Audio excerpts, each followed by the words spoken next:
that's hot. Yeah, that's very hot. Still smells good though.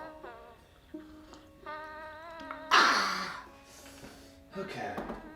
So, last night I was working on understanding a simple color palette of just black, white, red, and blue. And this is how it turned it out, pretty much. I got a nice range of colors and everything. Got the nice purples and everything and all situated. I just don't think that this color palette is something that really interests me. I know I can do a lot with it. I just don't feel this color palette. If that makes sense. That one bit. So, with that being said, I'm gonna figure that out. But that's not what we're here for today. Today I am just simply going to work on sketching faces and I don't know, push my limits. So, still hot. Still very hot. Good tea though. So yeah, that's gonna be fun.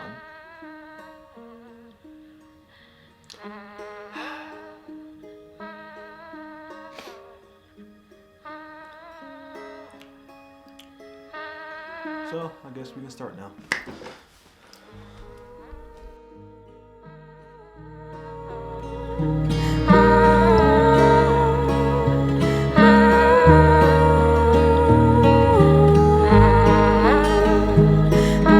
From an artist's perspective, limitations hold significant importance in shaping creative expression. Here are some key points. 1. Fosters creativity. Limitations challenge artists to think outside the box and find innovative solutions within the given constraints. By embracing limitations, artists are encouraged to explore new techniques, experiment with different mediums, and push the boundaries of their artistic abilities. 2. Defines artistic voice. Limitations help artists define their unique artistic voice. Working within limitations forces artists to make intentional choices and prioritize their artistic vision. It allows them to focus on specific themes, styles, or concepts, resulting in a more cohesive and authentic body of work. 3. Sparks. Innovation. Constraints often spark unexpected bursts of creativity. When faced with limitations, artists are compelled to find alternative approaches, uncover hidden possibilities, and develop new techniques or perspectives. Limitations can act as catalysts for artistic growth and the exploration of uncharted territories. 4. Enhances problem-solving skills. Working within limitations enhances an artist's problem-solving skills. It requires finding creative solutions to overcome challenges and make the most of available resources. This process of overcoming constraints cultivates adaptability and resourcefulness, which are valuable skills in artistic endeavors and beyond. 5. Encourages focus and discipline. Limitations provide a framework for artistic exploration, helping artists stay focused and disciplined. By setting boundaries, artists can channel their energy and efforts more effectively, avoiding distractions and honing their craft with greater clarity and purpose. I don't know where I'm going to put it. This room is kind of small.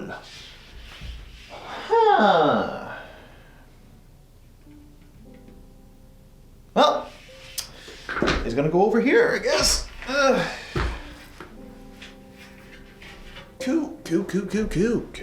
Let's keep it going. Ratios, including 9:16 vertical video. That way you can always compose your video for a vertical crop, even if you're shooting your video landscape. So if you're a content creator who has to make videos for different platforms and aspect ratios, this... Okay, so I was looking into, what is it? What do you call it? What do you call them damn things? I was looking into buying an external monitor for my camera because that little small LCD, LED, LCD, fuck. That was a real stutter. That small LED one of those things. That small little screen right there on the side of the camera that I'm looking, you right there. That little thing right there. Yeah. Ain't gonna work for me. So I'm looking into buying a small little wireless, either wireless or a just monitor that I can have facing towards me that's bigger.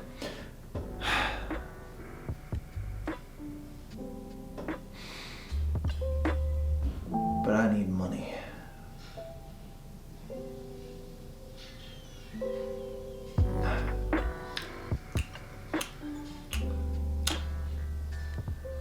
Okay, well, on to the next thing. So I was going to. Ew, I'm very close. Hi. Oh no. I need light. Light? Is there a light? Is there better? Hey? Yeah, better? No? Okay, well, what was I saying? Something about, on that note, I'm going to get paper to cut out. Yeah, I'm gonna grab my paper that's in my closet.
You know, thought about I thought about it. The paper is a little too dirty now, and I don't feel like painting on, sketching on dirty paper. So I'm just gonna use these for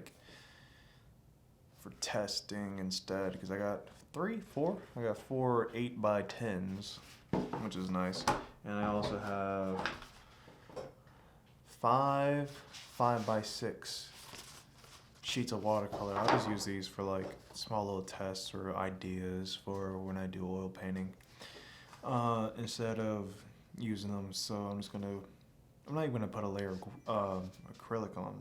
No, not acrylic. What is it called? Gesso, white gesso. I'm not gonna even put a layer of white gesso on right now. I'm gonna do that later. I'm just gonna grab some paper and get to the point, pretty much, of just sketching.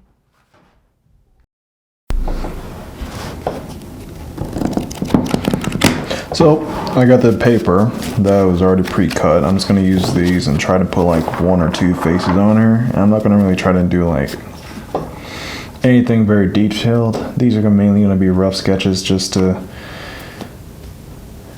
improve upon my limited knowledge.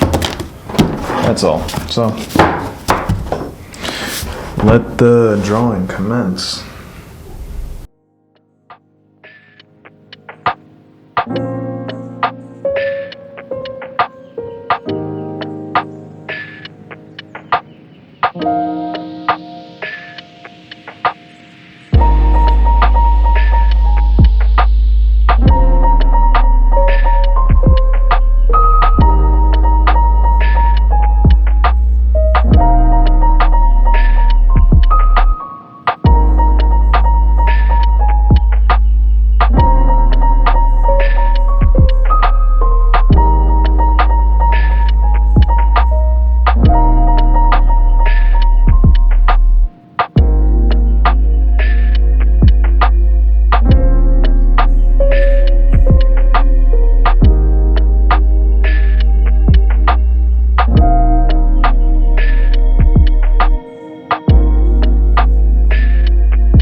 Like, this is what I got so far, right?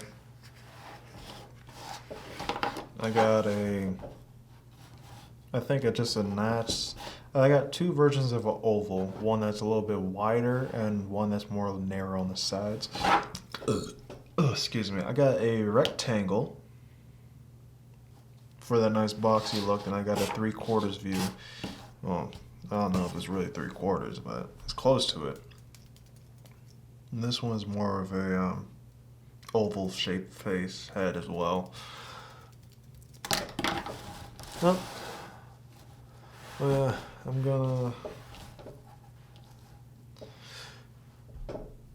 I'm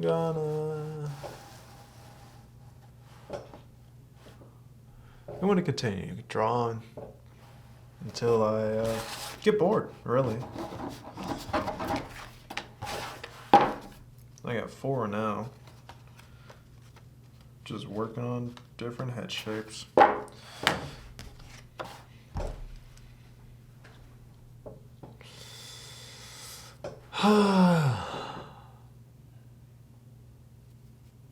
All right.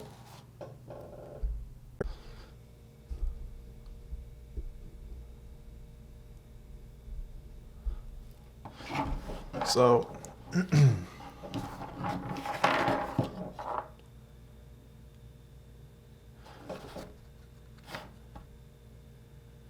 I realized, right, that I'm not good at drawing heads looking up. I'm good with straight on portraits, 3/4 views, and profile. I can do those all day. Those are no problem. I can do those with different head shapes and different, different size features on the face, like chins, cheek, noses, lips, eyes, even little moles and wrinkles. Don't have any issues with that, but it's something about the head being tilted up and tilted down that I am extremely limited to. So I'm gonna try to break that. So I'm gonna spend the rest of, not tonight because it's what, 12:30 a.m. right now, and I'm so tired.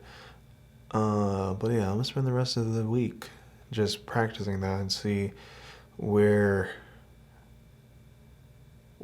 I can improve on, and if it's actually just from imagination that I can't draw, from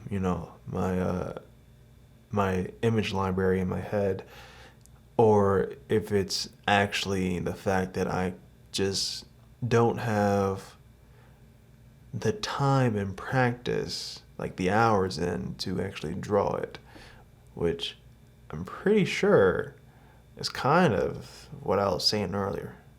I don't know, I'm tired, man. I'm trying to make sense. But all I can think is bed. Bed. I want to go to bed and drink a cup of tea before I go to bed.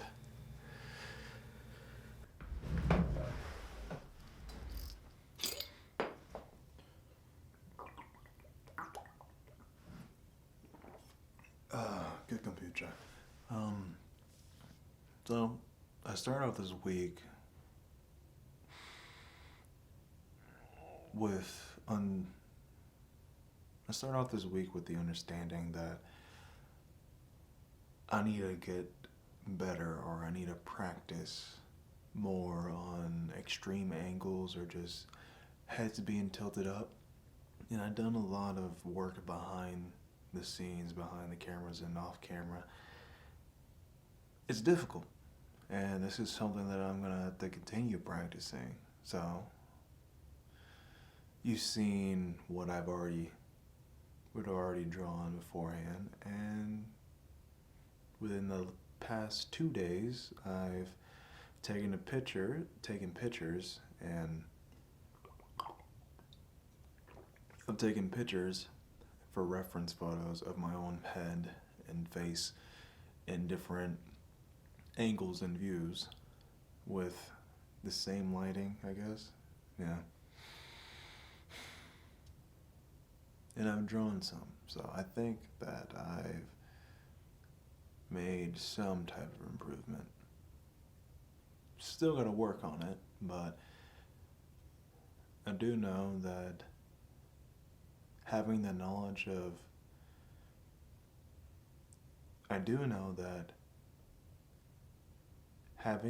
to do something and actually having the experience of doing that said task are 2 different things. Because I knew how to draw heads in different angles and with different dynamic and extreme lighting. I just never practiced that, and I put a limit, a little shelf of how far I can go. I'm lucky to say that I am starting to break that limit and push past it. So that's a good thing. But I need to be a little bit more consistent and hold myself accountable for where I slack off at, which is mainly the real reason why I don't practice that much.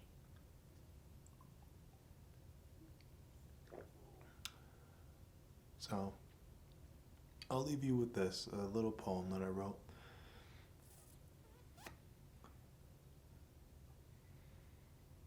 Limited to the heart and mind. Love it. Love it. Love it.